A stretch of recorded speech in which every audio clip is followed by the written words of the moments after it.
হাওড় বলতেই কি আপনার চোখে শুধু অল ওয়েদার রোড আর মিঠামইন জিরো পয়েন্টের পিচঢালা পথ ভেসে ওঠে? যদি তাই ভেবে থাকেন তবে আজকের ভিডিওটি আপনার জন্য একটা বিশাল চমক হতে যাচ্ছে। উত্তাল হাওড়ের দানবীয় ঢেউয়ের সাথে লড়াই, আস্ত একটা ভাসমান গ্রাম, জাদুর মতো ভেসে থাকা অদ্ভুত সেতু, আর হাওড়ের ঠিক মাঝখানে লুকিয়ে থাকা এক মিনি কক্সবাজার। কেমন হবে যদি বলি হাজার টাকার প্রাইভেট ট্রলার নয়, একদম সাধারণ মানুষের মতো লোকাল ট্রান্সপোর্ট ব্যবহার করেই আপনি পৌঁছে যেতে পারবেন হাওড়ের এই অদেখা স্বর্গে। চলুন গতানুগতিক হাওড় ভ্রমণের ধারণা পাল্টে দিয়ে শুরু করি আমাদের 2 রাত 3 দিনের এক রোমাঞ্চকর যাত্রা। আমাদের এই অ্যাডভেঞ্চার শুরু হয়েছিল রাজশাহী থেকে, তবে আপনারা দেশের যে কোনো প্রান্ত থেকেই খুব সহজে চলে আসতে পারেন কিশোরগঞ্জ বাস স্ট্যান্ডে। বাস থেকে নেমেই সিএনজি নিয়ে আপনি সরাসরি চলে যাবেন বালিখোলা ঘাটে। এখানে এসেই অনেকে প্রাইভেট ট্রলারের বিশাল ভাড়ার কথা ভেবে ঘাবড়ে যান, কিন্তু আমরা বেছে নিই লোকাল ট্রলার। জনপ্রতি মাত্র 80 টাকা ভাড়ায় সকালের স্নিগ্ধ হাওয়ায় হাওড়ের বুক চিরে এই ট্রলার জার্নিটা ছিল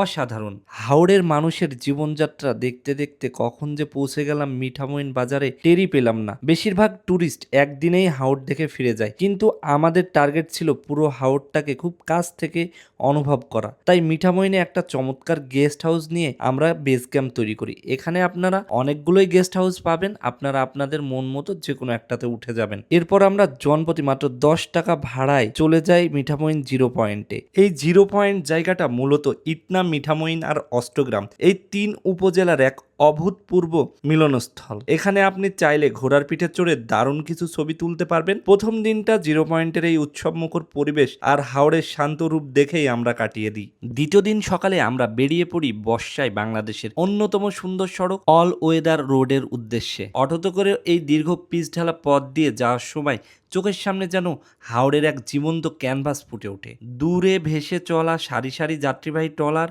হাওড়ের পানিতে দুরন্ত শিশুদের জলকেলি আর জেলেদের জাল ফেলার ব্যস্ততা, সব মিলিয়ে এক মোহনীয় মুগ্ধতা। এই রাস্তায় বাইক নিয়ে ছুটে চলা বা আনমনে কিছুটা পথ হাঁটার অনুভূতি আসলে ভাষায় প্রকাশ করার মতো নয়। এই মুগ্ধতা সঙ্গী করেই জনপ্রতি 70-80 টাকা ভাড়ায় আমরা চলে যাই ভাতশালা গ্রামে। চারদিকে থইথই পানি আর তার মাঝখানে দাঁড়িয়ে থাকা বাড়িগুলো দেখে মনে হচ্ছিল যেন একটা আস্ত গ্রাম জাদু বলে পানির উপর ভাসছে।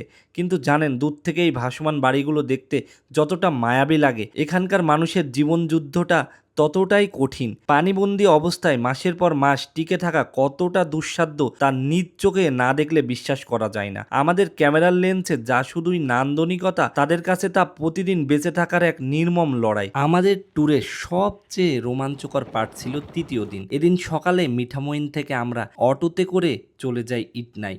ইটনাতে যেতে আপনাদের খরচ হবে জনপ্রতি 60 থেকে 80 টাকা। ইটনা পৌঁছানোর পর 600 থেকে 700 টাকায় একটা নৌকা রিজার্ভ করে আমরা বেরিয়ে পড়ি। যাওয়ার পথে হাওড় তার আসল রুদ্র রূপ দেখাতে শুরু করে।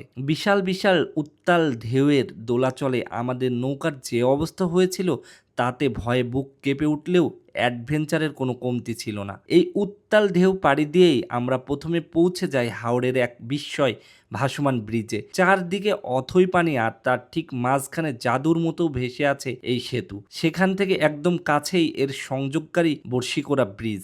নান্দনিক এই ব্রিজের স্থাপত্য আর চারপাশের দৃশ্য যে কোনো পর্যটকের চোখ জুড়িয়ে দিবে। বর্ষিকোরা ব্রিজের সৌন্দর্য উপভোগ করার পর আমাদের চূড়ান্ত গন্তব্য ছিল তারাইল উপজেলার হিজলজানি, যা মিনি কক্সবাজার নামেই বেশি পরিচিত। তবে সেখানে পৌঁছানোর জার্নিটাও ছিল আরেকটা মিনি অ্যাডভেঞ্চার। প্রথমে আমরা নিলাম একটা অটো, এরপর কিছুটা পথ আবার নৌকায় পাড়ি দিয়ে সবশেষে আরেকটা অটোতে করে আমরা পৌঁছে যাই সেই বহুল কাঙ্ক্ষিত মিনি কক্সবাজারে। হাওড়ের মাঝখানে এই বিশাল জলরাশি আর আষ্টে পড়া ঢেউ দেখলে যে কারো মনে হবে সত্যি যেন সমুদ্র সৈকতে দাঁড়িয়ে আছি। অল ওয়েদার রোডের চাকচিক্য হয়তো সুন্দর, কিন্তু হাওড়ের আসল প্রাণ লুকিয়ে আছে ইটনা, তারাইল আর মিঠামইনের দূর দূরান্তের এই সাধারণ মানুষের জীবনযাত্রা আর অদেখা জায়গাগুলোতে। যারা একটু সময় নিয়ে গতানুগতিক শখের বাইরে গিয়ে হাওড়কে অনুভব করতে চান, তাদের জন্য আমাদের এই ট্যুর প্ল্যান হতে পারে জীবনের একটি সেরা অভিজ্ঞতা। আজকের মতো এখানেই বিদায় নিচ্ছি আমি তুরিন।